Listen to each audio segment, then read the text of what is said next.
Hello, friends. Welcome to Akulmach Live, and my name is Chandrakant. We often hear about the political parties complaining about EVMs, and they are saying, especially in India, because Indian elections are held using EVM, because India is a very big country. India has so many voters, uh, and it is impossible to count the number of votes using the paper ballot. It's impossible. That is why EVM has been a very good machine to count the vote. However, people say that EVMs can be, manipulated, etc., etc. So, since there were so many issues, so many news about it, I actually decided to go in depth of this and do my own evaluation. And then in this evaluation, I found that it is not the machinery, it is not the EVMs, or it is not the process. The problem lies within the math itself, the math of conducting the voting. And you will be surprised. In fact, there are at least 6 to 7 democratic methods which are used by various countries. In India, we use a system which is known as first past the post voting, which is the first person to cross above others will actually become the leader, or the party to which it belongs will basically become the ruling party. So this is the method which is used by 44 countries today. In fact, this is a method used by British, and wherever they went, they actually implemented this method. And all those 44 countries were also, their colonies, including United States. So wherever British went, they took this system. We still follow this system. First past the post. Now, first past the post, what does it mean? It doesn't mean that there is a post there. Politicians don't need any post. It is just that the person who will actually score highest will become the leader. Now, the problem in this system is that the voting is done.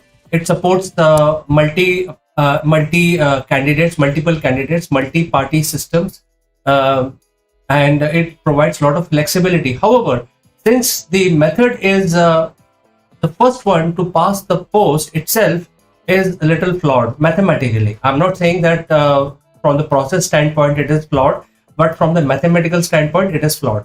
Let's say if there are 5 candidates fighting from one constituency, and there are 100 voters. Now one person gets 30%, 35%, other 4 gets split of 70. So obviously the person who got 35% of the vote wins. But if you look at the overall picture, says that the person who has actually got only 35% has formed the government and is in majority, whereas 65%, remaining 65% are saying that they never voted for this person. So majority is saying that we did not vote for this candidate, yet he has become come into majority when it comes to first one to pass the post. Therefore, if you look at the holistic way, the person who got 35% higher than other people's vote will actually win, and will actually then start ruling the people, of those people who never voted for him, majority of those people. However, this is known as the simple majority. The person in this first one to pass the post will win by a simple majority, not an absolute majority. So people actually realize that there are flaws in the system, because although it is a very democratic system, it is adopted by 44 countries today, major countries including UK and US, India. These are the major democracy today which runs this system.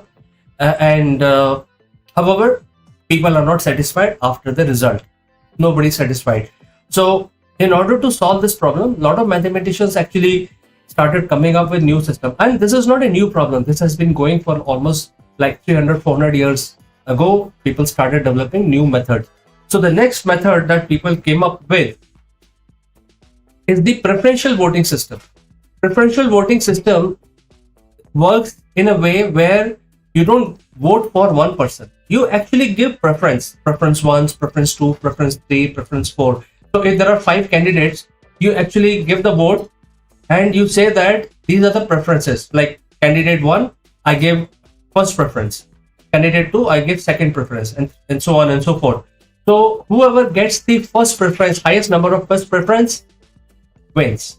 Now in this system, this is better than the first one to pass the post, because here there will be always the majority vote for this person.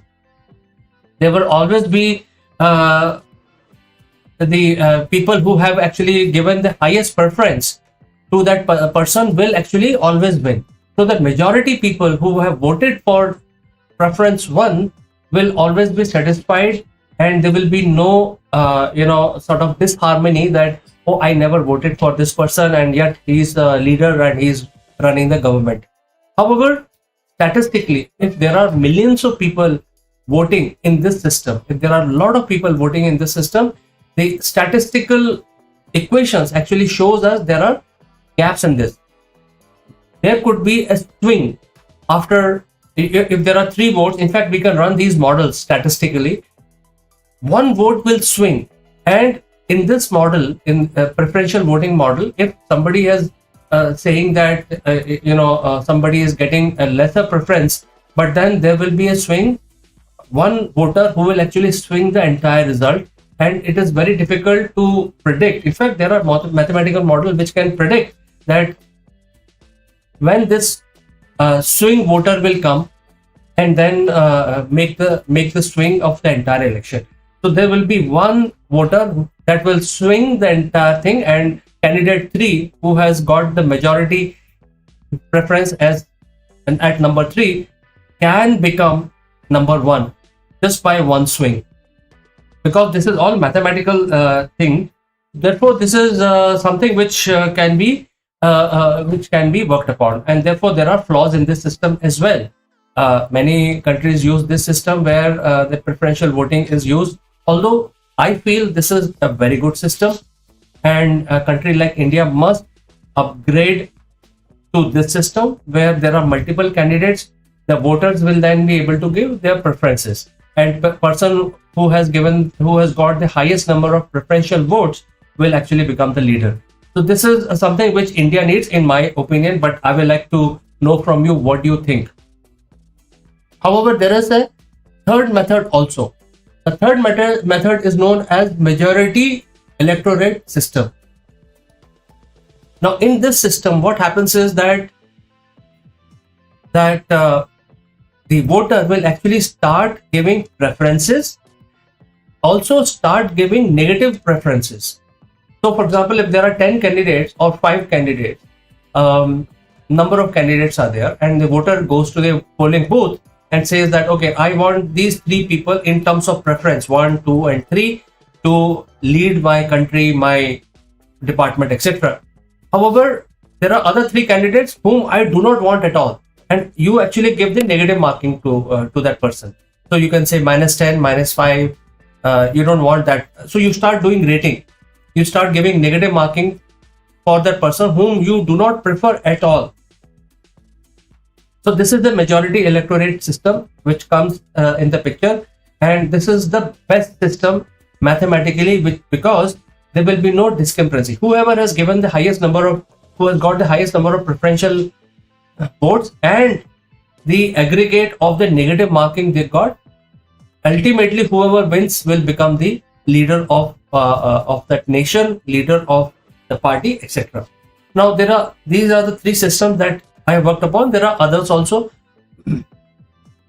There are other systems which is used in Australia, where if there are 5 people, and in order to correct the problem created by the first past the post method, which was the method used in all the British colonies, including India, what they do is that the person who has come the last, his votes are distributed among all other 4 candidates. So if among 5 candidates, if there is one candidate who has got the least number of votes, based on certain ratio, his votes are attributed to other 4. And then this process continues unless you get the topmost candidate. Basically, the first vote will be then transmitted to other 4. The third one will be transmitted to other 2. And in the end, when there are 2 candidates left, the first one will win. These are all permutation combination mathematically that can be used, and Australian system is based on that. So friends, EVM is good. In the end, I will just say that EVM is good. Without the EVM, we cannot actually hold any election in India. And whenever people say that we want paper ballot, it is next to impossible to bring out paper ballot and then count them out. It will take, like in a large country like India, it will take about 2 to 3 months to conduct an election, or maybe more, because there are always election every second month, every quarter there is an election in India. So EVM is good. The problem lies in the system. Now, before I go, I must tell you that the regulators and the smart people who actually conduct the elections, who are responsible for carrying out these elections for the political parties, they have always suggested better new methods to be implemented so that the elections are more transparent and without any ambiguity. However, in any country, these changes have not been implemented, whether it is India, US, UK.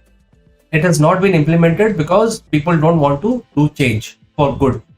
So it continues. I mean, if you look at the UK, they had the majority party ruling the country only in last 1 decade twice, right? So if you look at the first one to pass the post, they have been ruled by minority government as far as the number of people who are voting is concerned.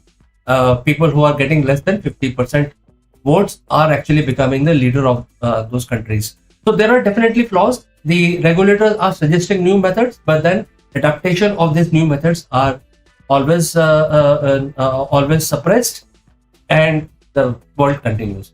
Nevertheless, I wanted to tickle your brain. Do let me know what you think. If you have a suggestion and opinion, I will be more than eager to hear back from you.